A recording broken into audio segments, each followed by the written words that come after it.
누가복음 4장 31절부터 마지막 절 44절까지의 말씀을 저와 여러분이 한 절씩 교독합니다.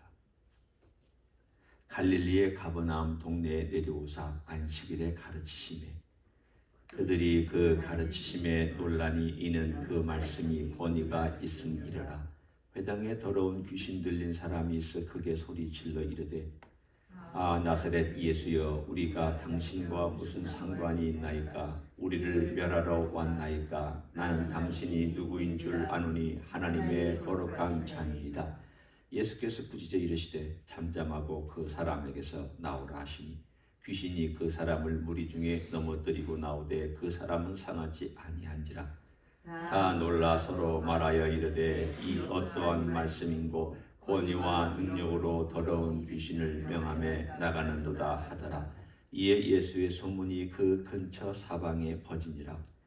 예수께서 일어나 회당에서 나가사 시몬의 집에 들어가시니 시몬의 장모가 중한 열병을 앓고 있는지라. 사람들이 그를 위하여 예수께 구하니 예수께서 가까이 서서 열병을 꾸짖으신데 병이 떠나고 여자가 곧 일어나 그들에게 수종드니라. 해질 무렵에 사람들이 온갖 병자들을 데리고 나오매 예수께서 일일이 그 위에 손을 얹으사 고치시니 여러 사람에게서 귀신들이 나가며 소리질러 이르되 당신은 하나님의 아들이니이다. 예수께서 꾸짖으사 그들이 말함을 허락하지 아니하시니 이는 자기를 그리스도인 줄 알미러라.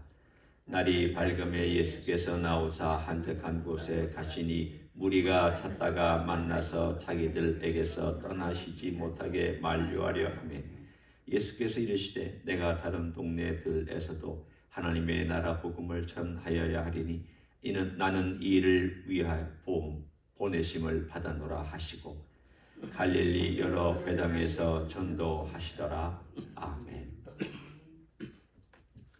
오늘 여기 예수님께서 어떤 사역을 하셨느냐를 간략하게나마 몇 가지 사건을 통해서 요약해 주고 있습니다. 첫째는 회당에서 가르치셨고요. 둘째는 귀신 들린 사람을 쫓아내 주셨고 셋째는 병자를 고쳐주셨습니다.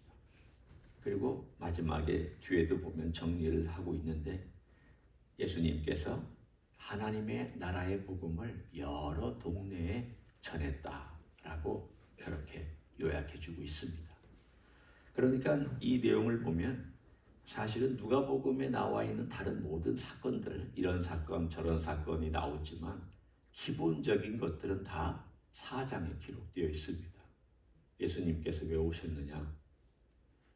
회당에서 어제 우리가 본 말씀 나와 있는 대로 내가 가난한 자에게 복음 전하러 왔다. 눌린 자를 풀어주러 왔다. 은혜를 전파하려고 왔다. 예수님 스스로 말씀하셨고 또 오늘도 스스로 말씀하신 내용이 맨 마지막 43절에 요약되어 있습니다. 내가 다른 동네들에서도 하나님 나라의 복음을 전하여 하리니 나는 이 일을 위해 보내심을 받아노라 라고 말씀하셨습니다. 그러면 보내심을 받았다. 이것이 바로 이 땅에 오신 성육신하신 목적입니다. 그러면 우리 주님께서 이 땅에 성육신하셔서 오셨던 그 일들을 어떤 방식으로 행하셨느냐를 몇 가지만 함께 살펴보려고 합니다. 여기 보면은 주님께서 나사렛에서 배척을 받으셨죠. 그리고 갈릴리 가버나움 오셨습니다. 나사렛은 갈릴리의 쪽에서부터 좀 떨어져 있는 내륙 지방입니다. 그러니까 해안과 갈릴리 호수와 중간까지는 아니지만 그 정도에 있다고 한다면 이 가버나움은 갈릴리에 바로 붙어 있는 북서쪽쯤에 붙어 있는 그런 도시입니다. 가버나움은 예수님의 제2의 고향이고 선교센터였습니다. 그리고 이 동네에서 예수님은 제자들을 많이 부르셨습니다. 우리가 짐작하기는 베드로의 고향도 가버나움이고 야고보, 요한 다 이 가버나움 출신이라고 보통은 알고 있습니다. 그리고 이 동네에서 주님은 드디어 하나님의 놀라운 기적들을 펼치기 시작을 했습니다. 그러니까 예수님께서 가르치셔서 처음에 나사렛에 가셨을 때에는 사람들이 환영을 못했기 때문에 기적을 잘 안 베푸셨습니다. 특이하죠. 우리는 반대로 생각하잖아요. 사람들이 안 믿으면 기적을 많이 베풀어서 믿게 해야 되는데 오히려 반대로 주님은 그렇게 하시지 않았습니다. 그 이야기는 기적으로 믿음을 만들어낼 수는 없습니다. 사람들은 기적을 보면 와 하고 놀라지만 금세 잊어버리거나 아니면 그 기적을 정말 하나님의 능력으로 행했다고 말하기보다 저 사람이 어디서 요술을 부린다. 혹은 귀신의 힘에 의지해서 병을 고친다. 이렇게 해석을 능히 할 수 있었습니다. 참 사람은 이상합니다. 자기가 믿고 싶지 않으면 무슨 핑계를 대서라도 안 믿습니다. 믿고 싶으면 또 어떤 이유를 들이대서라도 믿으려고 애를 씁니다. 참 사람이라는 게 그만큼 주관적이고 그만큼 사로잡혀 있는 것들이 있습니다. 좋은 점에서도 그렇고 나쁜 점에서도 그렇습니다. 주님은 나사렛에서는 기적을 행하지 않으셨습니다. 근데 가버나움은 달랐습니다. 가버나움에 가서 회당에서 가르칠 때 사람들이 그 가르침에 놀랐습니다. 일단은 가르침에 놀랐습니다. 저분은 다른 가르치는 자들과 설교하는 자들하고 다르다. 다른 설교하는 자들은 와서 다 랍비들을 인용하며 그들의 권위를 의지해서 설교하는데 예수님은 랍비를 인용하지 않고 스스로 해석하고 스스로 말씀해 주시더라. 그래서 첫 번째 놀랐습니다. 그래서 두 번째 놀란 게 있습니다. 그 두 번째 놀란 게 바로 귀신 들린 사람이 있었는데 그 귀신 들린 사람을 꾸짖어서 잠잠하고 그 사람에게서 나오라. 그랬더니 그 말씀 한마디에 나오라. 잠잠하라 그랬더니 조용해지고 나와라 그랬더니 나와버리는 그 말씀의 권위에 대해 사람들이 깜짝 놀랐습니다. 첫 번째는 회당에서 가르치시는 예수님의 가르침의 내용에 놀랐고 두 번째는 귀신들이 꼼짝하지 못하고 나와버려야 되는 그분의 말씀의 권위와 능력에 대해서 놀랐습니다. 두 번 놀란 거죠. 오늘 거기에서 나와 있는 이 내용 때문에 37절에 보면 예수의 소문이 그 근처 사방에 퍼졌다라고 되어 있습니다. 드디어 가버나움에서 그분의 사역이 우리가 흔히 얘기하듯 성공하기 시작했다라는 뜻입니다. 사람들이 이분이 정말 메시아인가? 이분 정말 말씀을 들어야 되는가? 라고 하는 그 소문이 퍼져나가기 시작을 했습니다. 이게 첫 번째 주님께서 이 땅에 오셔서 섬겨주신 사건인데 무엇과 연관이 되어 있느냐? 주님께서 나사렛 회당에서 말씀하셨던 18절의 내용과 그대로 연결되어 있습니다. 다시 한번 제가 4장 18절로 돌아갑니다. 주의 성령이 내게 임하셨으니 이는 가난한 자에게 복음을 전하게 하시려고 내게 기름을 부으시고 나를 보내사 포로된 자에게 자유를 눈먼 자에게 다시 보게 함을 전파하며 눌린 자를 자유롭게 하고 이 중에서 귀신 들린 사람에 해당되는 항목이 있다면 바로 눌린 자에 해당이 됩니다. 눌려 있었습니다. 귀신의 힘이 어둠의 힘이 눌려 있었습니다. 그런데 주님께서 그 눌려있는 그 사람을 풀어주셨습니다. 이 사람이 하나님의 희년을 경험하고 있습니다. 주님께서 이 땅에 오신 목적은 희년을 선포하고 희년을 경험하게 해주시려고 이 땅에 오셨습니다. 그것을 오늘 일단 이 사건 우리가 쭉 보고 있는 이 내용 가운데 주님의 사역을 설명하고 있는 누가복음의 첫 번째 내용 가운데 제일 먼저 희년을 경험한 사람이 누구냐? 귀신 들린 사람이었습니다. 사람 중에서 제일 불쌍한 사람은 가난한 사람도 아닙니다. 제일 불쌍한 사람은 고아와 과부도 아닙니다. 귀신 들린 사람이 제일 불쌍합니다. 여러분 한번 생각해 보시고 따져 보십시오. 귀신 들린 사람은 자기 인격을 자기 스스로 통제하지 못합니다. 자기가 선택도 못합니다. 끌려다닙니다. 괴롭힘 받습니다. 제일 불쌍합니다. 아마 이 세상에서 눌린 사람들 중에 제일 불쌍한 사람이 있다고 한다면 귀신 들린 사람일 것입니다. 오늘 왜 이 사건을 누가는 제일 먼저 우리들에게 말씀해 주고 있느냐? 봐라. 하나님의 아들이신 이분이 이 땅에 사람의 아들이 되셔서 오셨다. 오셔서 우리들에게 주시고 있는 그 메시지가 무엇이었느냐? 희년을 선포하시는 것이었다. 내가 그것 때문에 왔다. 그런데 그 희년을 어떻게 선포해 주셨느냐? 말씀한 것에만 머물지 않냐고 귀신 들려서 가장 불쌍한 가운데 인격도 잃어버리고 의지도 잃어버리고 지성도 잃어버리고 자기의 생각도 잃어버리고 모든 걸 잃어버리고 귀신에 의해서 끌려다니는 인격 가운데 제일 불쌍한 인격에 눌려있던 사람을 이렇게 살려주셨다.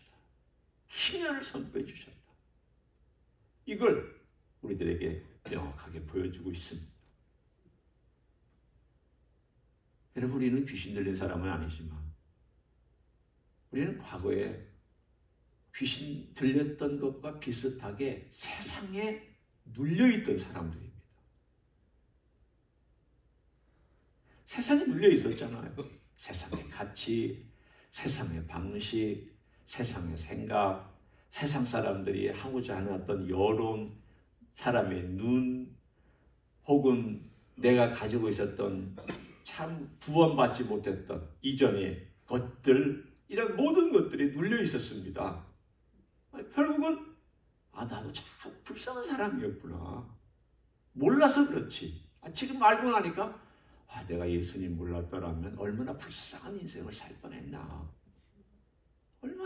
얼마나 눌린 인생을 살 뻔했나. 우리가 자유롭게 됐잖아요.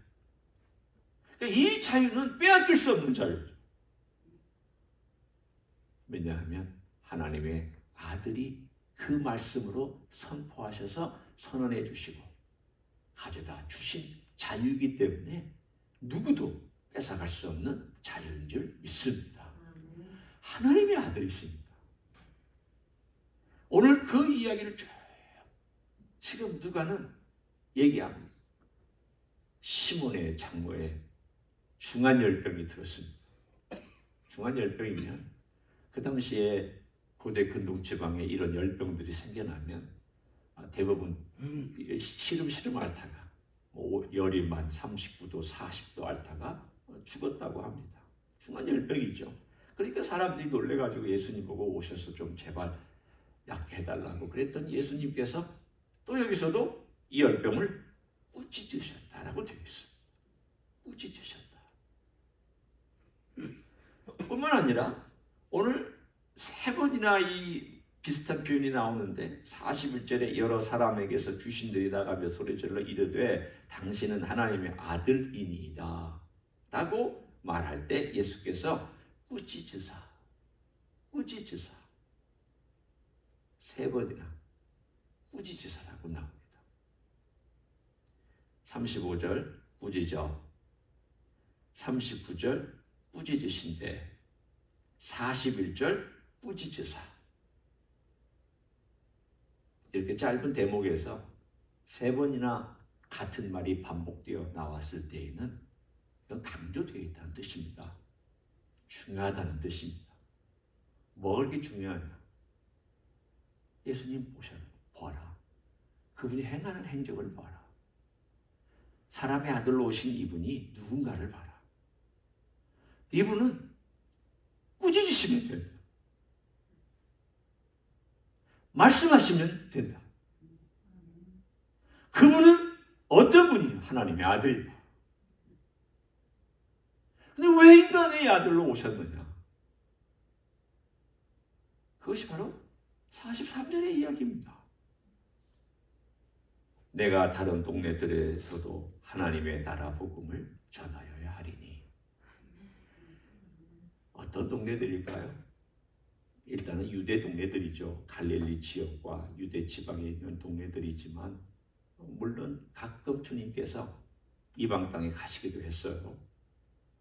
예를 들면 갈릴리 호수의 동쪽 이방 땅에 가시기도 했고 시루와 두돈 땅에 시돈과 두로 땅에 가시기도 하셨죠. 그러니까 주님이 이방 땅에 안 가신 건 아니지만 그러나 주 무대는 아니었습니다.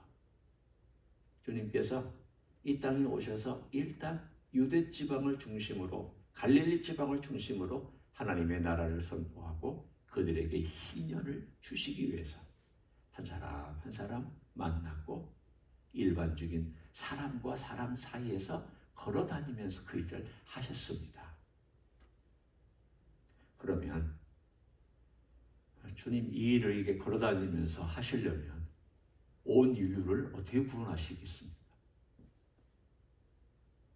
자, 그 전에 죽었던 사람은 어떻게 구원합니까? 저 멀리 극동지방에 있었던 사람들은 어떻게 구원하며 또 전 시대를 걸쳐서 예수님께서 일일이 돌아다니면서 동네마다 돌아다녀서 되겠습니까? 제가 그래서 예수님이 오신 가장 중요한 목적이 십자가에서 죽기 위하여 오셨음을 말해주는 대목이기도 합니다. 역설적으로 말해줍니다. 주님께서 일일이 동네를 돌아다니셨지만 주님께서 일일이 동네를 돌아다니시지 않아도 모든 시대의 사람들이 구원받고 모든 우주적인 영역에 이 구원이 펼쳐지며 어떤 시대의 사람들도 그 이름을 부르면 구원받을 수 있는 길은 어디에 있느냐? 이 땅에 오셔서 십자가에서 돌아가시고 죽으시고 인류를 위하여 죽으심으로 그 일을 이루셨습니다. 그것이 바로 오늘 여기서 예수님께서 우리 섬기러 오셨다. 다른 동네들에서도 가셔야 됩니다. 그러면 그분이 직접 발로 하나하나 걸어서 다니셨겠죠. 그렇지만 지금은 주님께서 모든 동네 다 돌아다니시지 않아도 됩니다. 어떻게 되느냐? 우리가 가도 되고 라디오를 들어도 되고 책을 읽어도 되고 성경책을 읽어도 되고 SNS 우리가 하는 이런 휴대폰을 통해서도 되고 이제는 많은 것들을 통해서 예수 그리스도의 복음이 전파될 수 있습니다. 어떻게? 예수님이 십자가에서 우리를 위해서 돌아가셨고 부활하셨기 때문에 이 모든 것이 다 이제는 그대로 이루어지고 있습니다. 주제는 똑같습니다. 은혜의 해를 선포하는 것입니다. 우리 주님 크리스마스가 되었어. 우리 주님께서 이 땅에 오신 날이 되었습니다. 이 땅에 오신 날이 된 가장 중요한 목적은 바로 희년을 선포하기 위해서 오신 날입니다. 크리스마스는 희년을 주시는 날이요. 그것을 위해서 이 땅에 오신 날이요. 또 그날은 그래서 자유를 주시기 위해서 이 땅에 육신을 입고 오신 날입니다. 오늘 주님께서 내 생애에도 희년을 달라. 아니, 희년을 주셨고 더 깊은 희년을 경험할 수 있게 해달라. 자유는 깊어지고 강할수록 좋습니다. 우리 주님께서 주신 자유, 강하고 깊어지고 풍성해지도록 해주신 자유인 줄 믿습니다. 그런 자유를 마음껏 누리시는 여러분 되시기를 예수님의 이름으로 간절히 축원합니다. 기도하겠습니다. 예수님, 이 땅에 오셔서 자유를 주시기 위해서 여러 마을을 돌아다니셨습니다. 귀신 들린 사람에게서 귀신을 쫓아주었습니다. 열병을 고쳐주었습니다. 그런데 모든 인류에게 누구든지 예수의 이름을 부르면 이제는 이런 희년을 경험하고 자유를 경험하게 해주신 것을 감사를 드립니다.